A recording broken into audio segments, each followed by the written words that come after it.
So how do you know when to buy a stock? Because it's one of the worst feelings when you buy a stock and it continues to sell off. So in this video, I'm actually going to talk about the 3 stages of a reversal and the steps that I've taken and how I work with the Learn Plan Profit Group and making sure that you stay effective when everyone likes to say, buy the dip. I think that there is a more effective way in how to buy the dip. And that's what I'm going to share with you in this video today. So let's go ahead and jump into my screen. I don't want you to focus on all the mess that I have going on here, right? I want you to focus on what's important. What is a trade in, and like, why do we buy something? Well, we buy something with the intention to be able to sell it for more.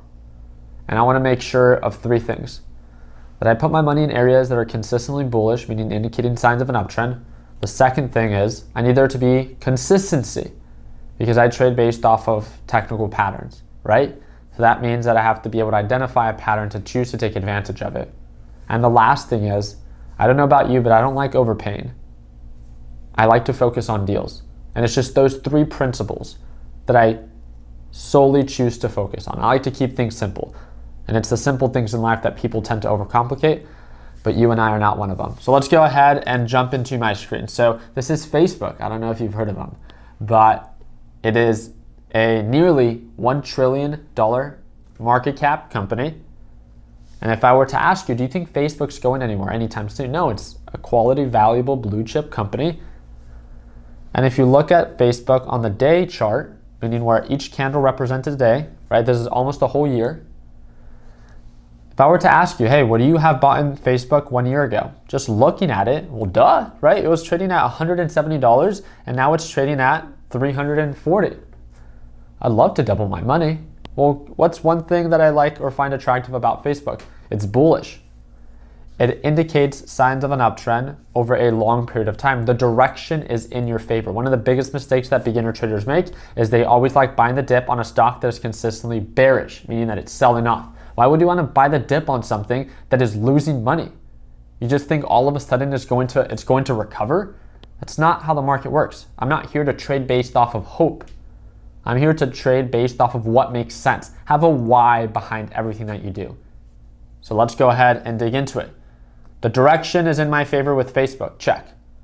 Is there consistency? Well, yeah, it's consistently bullish and it makes higher highs and higher lows, meaning that over time, Facebook does pull back just like any stock. Pullbacks, you should embrace them.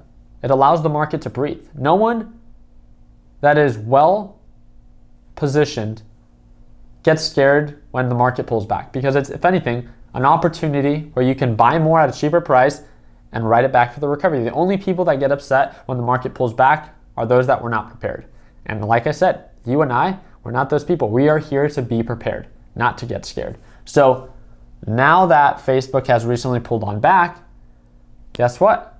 It meets my 3rd criteria of it being cheap. Now, is it the cheapest stock? Is Facebook a stock that, you know, like AMC that offers like crazy return? Is it a pump and dump or a hyped up stock? No, it's Facebook. It's a good quality company that's bullish over a long period of time, and it makes sense that it's consistently bullish, and that's why I want to put my money behind it because it grows over a period of time. So it meets my 3 criteria of it being cheap, bullish, and consistent. So now, should I just blindly buy the dip?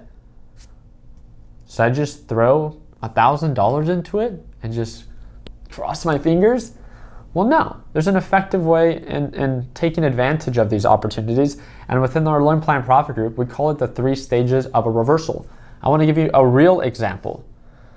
When Facebook was trading at highs of 220, as you can see right on over here, and then it pulled back and hit lows of 137, as it was selling off, did it make sense to buy some at 194? Did it make sense to buy some at 175? You don't know where the bottom of a stock is. I'm not here to predict that I can predict the future. I'm not here to pretend that I can predict the future. My apologies, I messed up. But I'm not here to pretend like I have a crystal ball. We don't. We can't predict. We can prepare. So as something is selling off, the direction is not in your favor. It's bearish. So this is what we call the rejection stage. And it's a very common mistake that how many times when something sells off, do you buy the dip with 100% of your account? It sucks because guess what? When I go in with $1,000 and I bought the dip and it still sells off, Now I'm just sitting on my hands. It's the worst feeling because all you're doing is now hoping for it to recover. Again, what are we not here to do? Hope. So during the rejection phase, as an absolute beginner, I would either go with 0% to 10% of a position. So an example can be if you have $1,000 in your account, instead of going in with $1,000 right away, either going in with nothing at all because it's still selling off, because it's a very high risk stage, and or 10%, so $100.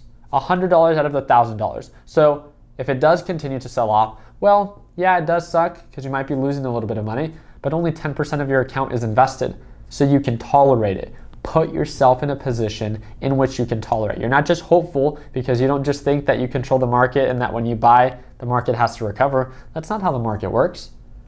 You should always be optimistic with the idea that nothing has to happen. The market can continue to sell off. Things don't have to go according to plan, which is why we focus on risk management, a very common mistake that many beginner traders don't. So as we approach this consolidation stage, this is stage 2. This is when the stock is beginning to establish a support level where it's no longer selling off, but it's not really recovering just yet. This is where I would enter with about 10 to 20%. So the example of $1,000, this is where I would be in with either $100 or $200. A real world example of this with Facebook would be when it hit lows of 137. We still didn't know that that was the bottom, but it's beginning to consolidate around this general area. It didn't just recover right away.